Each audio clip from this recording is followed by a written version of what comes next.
बिस्मिल्लाहिर्रहमानिर्रहीम। तो जी नाज़रीन, आज हमारे साथ मौजूद हैं खुर्शीद जाट साहब, जिनकी ज़ाती नज़रिए के मुताबिक जानते हैं कि बच्चों को किस तरह का माहौल प्रोवाइड करना चाहिए, बच्चों को किस तरह का माहौल दिया जाए तो बच्चे बेहतरीन माशरा इख्तियार कर सकते हैं, बच्चों के अंदर तब्दीली आ सकती है। तो जानते हैं हम खुर्शीद जाट से।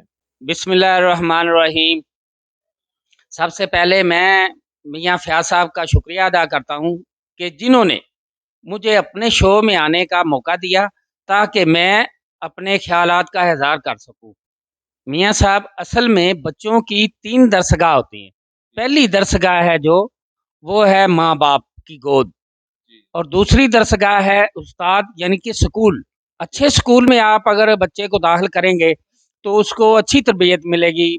और तीसरी दरसगाह है बाहर माशरा। जी अगर आप अपने बच्चे को स्टार्ट में जी जी अपनी गोद में अच्छे अच्छे किरदार आप बच्चों के सामने अदा करेंगे, अच्छी आदतें सिखाएंगे, तो तभी बच्चा जाके स्कूल में भी अच्छे अच्छे तरीके से रह सकेगा। वालिदैन जो किरदार अपने बच्चे के सामने अदा करेंगे, बच्चा वही किरदार सीखेगा और दूसरे लोगों के सामने आएगा। चाहे वो बच्चा अगर आप बच्चे को अच्छे किरदार सिखाते हैं, अच्छी बातें सिखाते हैं, अच्छे काम सिखाते हैं, बोलना चलना अच्छा सिखाते हैं, तो वही बच्चा बाहर माशरे में भी अच्छे तरीके से चलेगा, उस्तादों की इज्जत करेगा, माशरे में उसका नाम होगा। अगर आप बच्चे को अच्छा स्कूल मुहैया करेंगे या बच्चे को अच्छे स्कूल में दाखिल करवाएंगे तो उस बच्चे को अच्छे उस्ताद मिलेंगे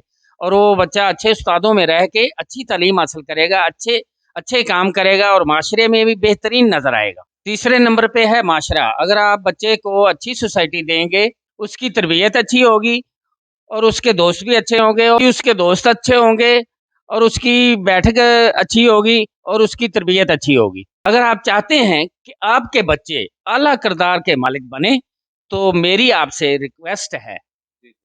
कि आप इन चीज़ों का खास ख्याल रखें और आपके बच्चे इंशाल्लाह इंशाल्लाह बेहतरीन नजर आएंगे। तो जी बिस्मिल्लाहिर्रहमानिर्रहीम। नाज़रीन, जैसा कि आप आपने जाना, खुर्शीद जाट साहब का कहना है कि अपने बच्चों को अगर आप आला तालीम देना चाहते हैं, आला किरदार देना चाहते हैं, तो 3 चीज़ों का आपको ख़ास ख़्याल रखना पड़ेगा, जिनमें सबसे पहले है वालिदैन की गोद। वालिदैन की गोद से जो आपको तरबियत मिलती है, जो बच्चे सीखते हैं, वो फ़ोकस करते हैं, उसको अपनी ज़िंदगी का हिस्सा बना लेते हैं। इसी तरह दूसरे नंबर पर आती है आपका स्कूल। स्कूल में जिस तरह के टीचर मिलेंगे, जिस तरह के उस्ताद मिलेंगे, बच्चा वो कुछ ही सीखेगा। और अगर आप बच्चे को आला तालीम देना चाहते हैं, तो अच्छे स्कूल में दाखिल करें।